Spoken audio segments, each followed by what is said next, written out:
दोस्तों, आज की सबसे पहली और बड़ी खबर। मोदी सरकार का बड़ा फैसला। अगले 1.5 साल में 10 लाख लोगों को मिलेगी सरकारी नौकरी। सरकारी नौकरी की चाहत रखने वाले युवाओं के लिए बेहद बड़ी खबर सामने आ रही है। आने वाले 1.5 सालों के दौरान भारत सरकार के सभी विभाग और मंत्रालय रोजगार के मोर्चे पर नई भर्तियों को लेकर कई बड़े कदम उठाने जा रहे हैं। बताया जा रहा है कि ये विभाग और मंत्रालय अगले 1.5 वर्षों में 10 लाख लोगों के लिए नौकरियां निकालकर मिशन मोड में उनकी भर्तियां करेंगे। बड़ी खबर है, रांची हिंसा मामले को लेकर गृह मंत्रालय ने गवर्नर रमेश बैस से मांगी रिपोर्ट। बड़ी खबर है, झारखंड की राजधानी रांची में हुई हिंसा के बाद केंद्र सरकार इस मामले में बेहद सख्त नजर आ रही है। मामले की संवेदनशीलता को देखते हुए केंद्रीय गृह मंत्रालय ने झारखंड के राज्यपाल रमेश बैस से इसकी रिपोर्ट मांगी है। बताया जा रहा है कि गृह मंत्री अमित शाह ने खुद इस मामले में तत्परता दिखाई है।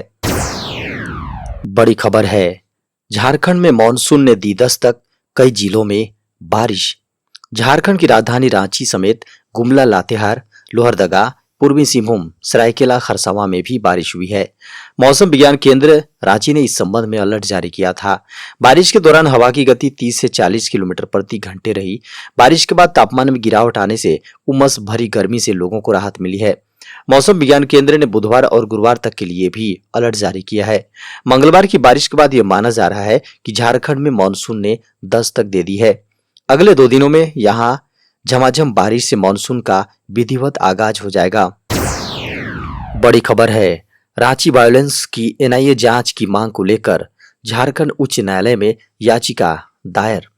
झारखंड हाईकोर्ट में सोमवार को एक जनहित याचिका दायर कर रांची में हाल में हुई हिंसा की जांच राष्ट्रीय अन्वेषण अभिकरण यानी एनआईए से कराने का अनुरोध किया गया है। जनहित याचिका में याचिकाकर्ता ने एनआईए से जांच का अनुरोध करते हुए दावा किया है कि उत्तर प्रदेश के सहारनपुर से लोग हिंसा भड़काने के लिए रांची आए थे। बता दें कि इस मामले की जांच एसआईटी कर रही है। इस मामले में पुलिस ने अब तक 5 लोगों को गिरफ्तार भी किया है। बड़ी खबर है, स्कूली शिक्षा पाठ्यक्रम में शामिल होगी कृषि। भारतीय कृषि अनुसंधान परिषद यानी आईसीएआर ने कृषि को स्कूली शिक्षा पाठ्यक्रम में लाने की कवायद शुरू कर दी है।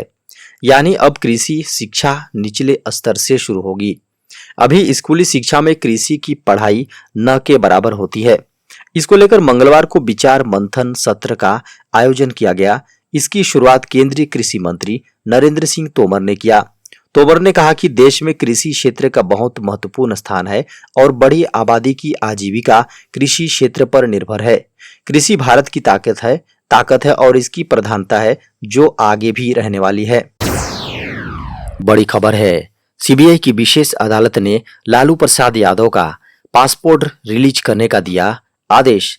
झारखंड में रांची स्थित सीबीआई की विशेष अदालत ने अरबों रुपए के चारा घोटाले में सजायाफ्ता राष्ट्रीय जनता दल यानी आरजेडी प्रमुख लालू प्रसाद यादव के पासपोर्ट को रिलीज करने का आदेश दिया है। अदालत के आदेश के बाद लालू प्रसाद यादव अपने पासपोर्ट का रिन्यूअल करा पाएंगे और इलाज के लिए सिंगापुर जा पाएंगे। बताया जा रहा है कि लालू प्रसाद यादव के पासपोर्ट की वैलिडिटी खत्म हो रही थी और इस कारण से उन्हें रिन्यूअल कराने के लिए याचिका दायर की गई थी। अदालत में दायर याचिका में इस बात की भी जानकारी दी गई थी कि रिन्यूअल कराने के पीछे का मकसद लालू प्रसाद को इलाज के लिए सिंगापुर जाना है। झारखंड के राज्यपाल ने डीजीपी, एडीजी, डीसी व एसपी को राजभवन में किया तलब। झारखंड के राज्यपाल रमेश बैस ने सोमवार को राज्य के पुलिस महानिदेशक, अपर पुलिस महानिदेशक अभियान, रांची के उपायुक्त और वरीय पुलिस अधीक्षक को राजभवन तलब किया और उनसे रांची में 10 जून और उसके बाद हुई घटनाओं के बारे में जानकारी ली। राज्यपाल ने पुलिस प्रशासनिक अधिकारियों से पूछा कि प्रस्तावित घटना, धरना प्रदर्शन, जुलूस के बारे में प्रशासन के पास क्या जानकारी थी और आपने क्या क्या व्यवस्थाएं की थी। उन्होंने कहा कि आपने कोई प्रिवेंटिव एक्शन क्यों नहीं लिया, वाटर कैनन, रबर बुलेट और आंसू गैस का इस्तेमाल क्यों नहीं, मौके पर इन सारे उपायों का क्यों नहीं प्रयोग किया गया। बड़ी खबर है, 12 जुलाई को पीएम नरेंद्र मोदी देवघर एयरपोर्ट का करेंगे उद्घाटन। श्रावणी मेला से पहले 12 जुलाई को देवघर एयरपोर्ट का उद्घाटन पीएम नरेंद्र मोदी करेंगे। उद्घाटन के साथ ही यहां से दिल्ली, मुंबई व बेंगलुरु के लिए विमान सेवाएं शुरू हो जाएंगी। प्रधानमंत्री के आगमन को लेकर देवघर एयरपोर्ट को पूरी तरह से तैयार कर लिया गया है।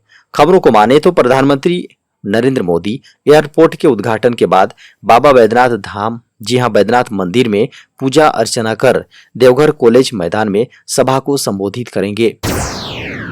बड़ी खबर है, झारखंड के पारा शिक्षकों ने सरकार की नई नियमावली को बताया भद्दा मजाक। झारखंड के पारा शिक्षक यानी सहायक अध्यापक प्राथमिक शिक्षकों की भर्ती के लिए पिछले दिनों गठित नई नियमावली को पारा शिक्षकों के साथ किया गया भद्दा मजाक बता रहे हैं। उनका कहना है कि 20 वर्षों से कार्य कर रहे सहायक अध्यापकों यानी पारा शिक्षकों के हितों के विरुद्ध यह नियमावली बनाई गई है, क्योंकि सहायक आचार्य के पद पर नियुक्त होने वाले पारा शिक्षक 10 साल बाद सहायक शिक्षक बन पाएंगे। तब तक कई पारा शिक्षक सेवानिवृत्त हो जाएंगे। टेट सफल सहायक अध्यापक संघ के अध्यक्ष प्रमोद कुमार ने कहा कि यदि इस नियमावली को जबरदस्ती थोपा गया तो पारा शिक्षक जोरदार आंदोलन करने के लिए बाध्य होंगे। बड़ी खबर है, झारखंड में मंगलवार को कोरोना के मिले 7 नए संक्रमित मामले। झारखंड में हर दिन कोरोना के नए मामले मिल रहे हैं। मंगलवार यानी 14 जून को झारखंड में 2000 सैंपल की जांच की गई, जिनमें 7 नए कोरोना संक्रमितों की पुष्टि हुई है। हालांकि इस बीच 6 कोरोना संक्रमित रिकवर भी हुए हैं, जिसके बाद झारखंड में कोरोना सक्रिय मामलों की संख्या 52 हो गई है। मंगलवार यानी 14 जून को सबसे अधिक यानी 6 नए संक्रमित अकेले झारखंड की राजधानी रांची से ही मिले हैं, जबकि एक नया मामला पूर्वी सिंहभूम से मिला है। इस दौरान 3 कोरोना संक्रमित मरीज रांची में और 3 पूर्वी सिंहभूम में रिकवर भी हुए हैं। अभी झारखंड के 52 सक्रिय मामलों में पश्चिम सिंहभूम, चतरा और दुमका में 1-1, जामताड़ा और धनबाद में 2-2, पूर्वी सिंहभूम में 4, देवघर में 9 और रांची में 32 संक्रमित मरीज हैं। बड़ी खबर है, खतरे में है झारखंड के 1200 मनरेगा कर्मी की नौकरी। झारखंड में कार्यरत 1200 मनरेगा कर्मियों पर नौकरी जाने का खतरा मंडराने लगा है, क्योंकि ग्रामीण विकास विभाग ने इससे संबंधित एक आदेश जारी किया है, जिसमें कहा गया है कि दैनिक वेतन भोगी के रूप में विभिन्न प्रखंडों में कार्यरत कर्मियों की सेवा पर तत्काल रूप से रोक लगाने का फरमान जारी हुआ है। इससे धनबाद, बोकारो एवं गिरिडीह के 103 मनरेगा कर्मी प्रभावित होंगे। खबरों को माने तो राज्य के ग्रामीण विकास विभाग के सचिव ने सभी उपायुक्तों एवं उप विकास आयुक्तों को पत्र भेजकर कहा है कि मनरेगा अंतर्गत रीट मॉडल के तहत विभिन्न जिलों में स्वीकृत पद के अतिरिक्त कर्मियों के लिए मनरेगा मद से राशि भुगतान की मांग की गई है, जिसके बाद यह स्पष्ट हुआ कि जिला एवं प्रखंड स्तर पर स्वीकृत पदों के इतर भी कर्मियों से सेवा ली जा रही है। देश में पिछले 24 घंटे में सामने आए कोरोना के 6594 नए मामले। देश में कोरोना वायरस की रफ्तार तेजी से बढ़ रही है। पिछले 24 घंटे में कोविड-19 के 6594 नए मामले सामने आए हैं। हालांकि बीते रविवार के मुकाबले सोमवार को कोरोना मामलों की संख्या में 18% की कमी देखी गई है। पिछले 24 घंटे में 4035 लोग कोरोना से रिकवर हुए हैं। देश में अभी कोरोना के 50,548 सक्रिय मामले हैं। भारत में प्रतिदिन पॉजिटिविटी दर 2.05% है, जबकि रिकवरी दर 98.67% है। वहीं साप्ताहिक पॉजिटिविटी रेट 2.32% है। भारत में अभी तक 195 करोड़ लोगों को वैक्सीन लग चुकी है।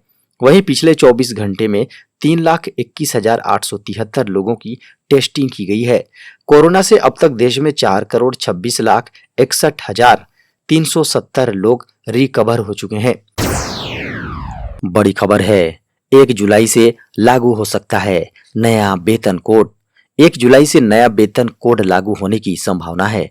एक बार लागू होने के बाद नया वेतन कोड काम के घंटों, वेतन और पीएफ अंशदान, अर्जित अवकाश को प्रभावित करेगा। चूंकि ये शुरुआती अटकलें हैं, इसलिए कर्मचारियों को सरकार द्वारा आधिकारिक तौर पर नियमों को अधिसूचित करने का इंतजार करना होगा। कई मीडिया की खबरों को माने तो वेतन, सामाजिक सुरक्षा, औद्योगिक संबंध और व्यवसाय सुरक्षा, स्वास्थ्य और काम करने की स्थिति इस कोड के बाद बदल सकती है। अब तक 23 राज्यों ने इन कानूनों पर नियमों का मसौदा पूर्व प्रकाशित किया है, जबकि केंद्र ने फरवरी 2021 में इन संहिताओं पर मसौदा नियमों को अंतिम रूप देने की तैयारी पूरी कर ली है। केंद्र सरकार ने 4 श्रम संहिताओं को अधिसूचित किया है। मजदूरी, औद्योगिक संबंध, सामाजिक सुरक्षा और व्यावसायिक सुरक्षा, स्वास्थ्य और काम करने की स्थिति। केंद्र चाहता है कि राज्य इसे भी एक बार में लागू करे। जल्द जारी होने वाले हैं सीटेट एग्जाम का नोटिफिकेशन। बड़ी खबर है, सीटेट एग्जाम का नोटिफिकेशन जल्द जारी होने वाला है। एक बार नोटिफिकेशन जारी होने के बाद आप ctet.nic.in से चेक कर सकेंगे। जो लोग प्राथमिक या उच्च प्राथमिक कक्षाओं में पढ़ाना चाहते हैं, उन्हें सीटेट एग्जाम पास करनी होती है।